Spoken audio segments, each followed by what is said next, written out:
Jadi bahwa di dalam Al-Quran itu terdapat dua bentuk hubungan seksual yang diizinkan. Yang pertama itu hubungan seksual dalam kerangka perkawinan. Yang kedua hubungan seksual dalam kerangka milkul yamin.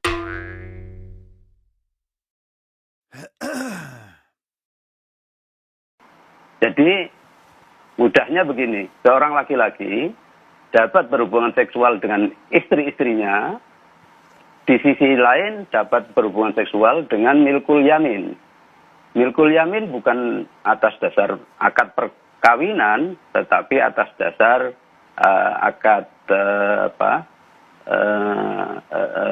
ihsan atau komitmen untuk berhubungan seksual. Nah, ini ada di dalam surat Al-Mu'minun misalnya ayat 6 itu dikatakan illa ala azwajihim aw ma malakat aymanuhum.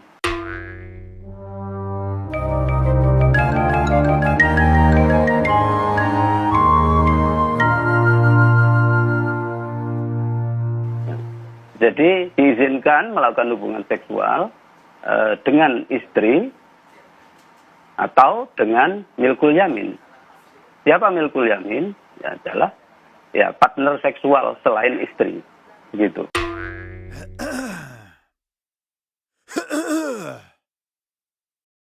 Itu syarat-syaratnya apa saja yang diperbolehkan begitu? Tidak terhitung. Syaratnya adalah seorang perempuan tidak bersuami, ya. Kalau orang perempuan, kalau seorang laki-laki bebas, lajang atau beristri boleh. Nah, tentu sudah dewasa, berakal sehat. Nah, kemudian tidak dilakukan secara zina. Zina di sini yang dimaksud oleh Syahrul adalah hubungan seksual secara terbuka atau eksibisionis. Sementara di tempat tertutup atau eksklusif adalah halal, ya boleh.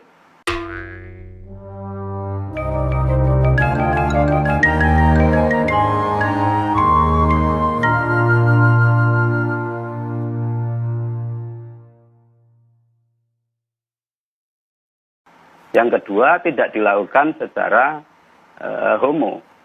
Yang ketiga, tidak dilakukan dengan mantan istri bapak atau ibu tiri.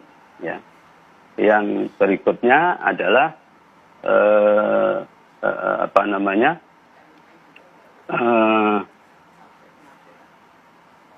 hubungan darah. Iya betul, maharim, ya tidak ada hubungan darah atau incest, ya. Baik, ya, Pak ya. Abdul Aziz. Ya, di luar itu boleh. Pak Abdul Aziz, Anda menyatakan hanya berlandaskan komitmen, suka sama suka, tanpa ada landasan agama. Iya betul, suka sama suka, tidak ada landasan agama.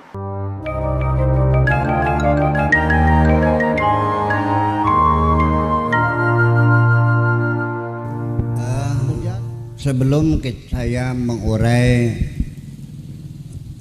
perkawinan milkul yamin, di dalam tradisi Islam perkawinan itu namanya akdun nikah, betul nggak? Akad nikah.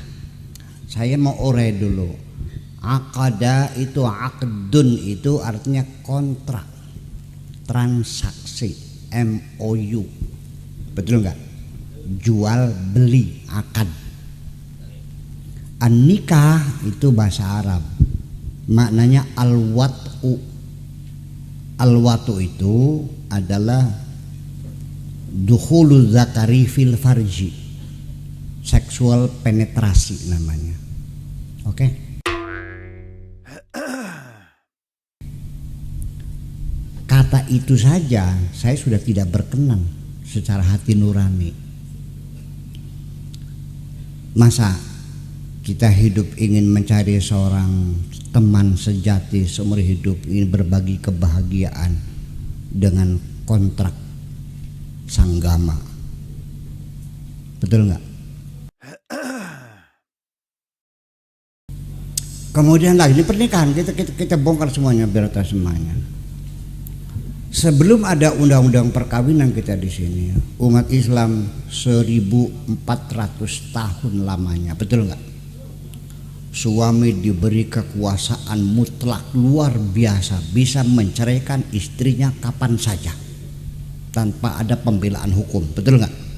Sampai dengan bergurau pun guyonan nggak jadi. Bayangkan gimana nasib perempuan sama-sama ini, betul nggak? Sampai sekarang undang-undang perkawinan mencabut hak suami menceraikan, harus diproses di pengadilan. Masih banyak masyarakat yang masih gimana caranya jadi yang nggak jadi. Ini kan di kita RUU kita bisa tertampak sih nah.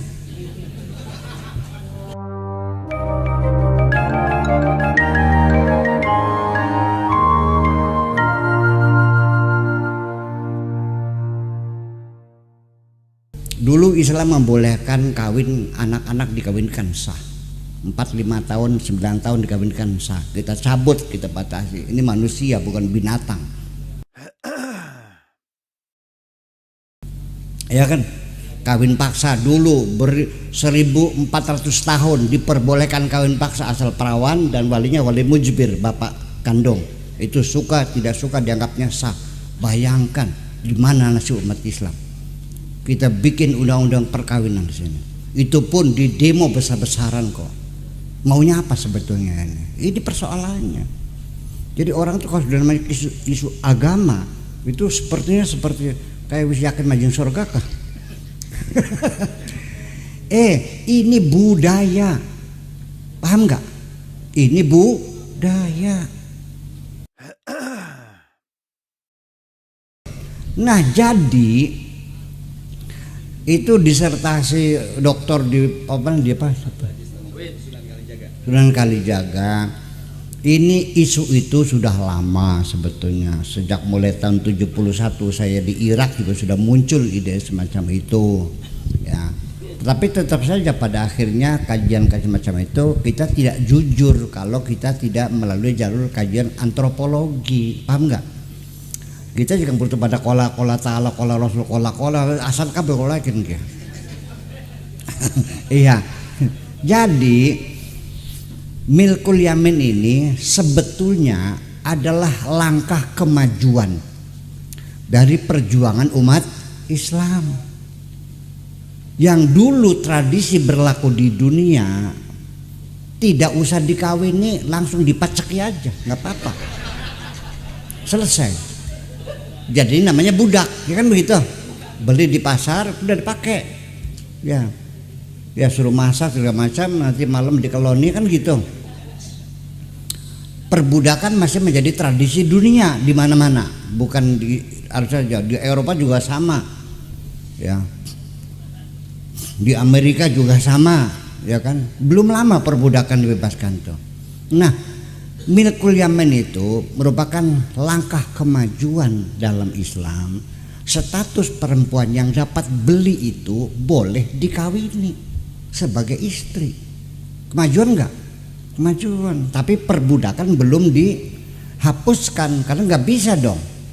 Jadi itu jawaban saya bahwa milkul yamin itu dia beli budak, setelah jadi budak dikawininya secara resmi. Dalam Al-Qur'annya wa in khiftum alla ta'dilu fawahidatan wa in khiftum alla ta'dilu lah wa in khiftum alla tuqsitu fil yatama fankihu ma taba lakum minan nisa'i masna wa thulatha wa ruba'a wa in khiftum alla ta'dilu fawahidatan. Kalau kamu kira-kira tidak bisa berbuat adil dengan istri-istri itu, maka sebaiknya satu saja. Kita bangga menghafal Al-Quran tapi tidak memahami Al-Quran. Senang mengulang berbahasa Arab tapi tidak mengerti bahasa Arab. Suka membaca Al-Quran tapi tidak memahami maknanya. Akhirnya apa? Menjadi keledai di Indonesia.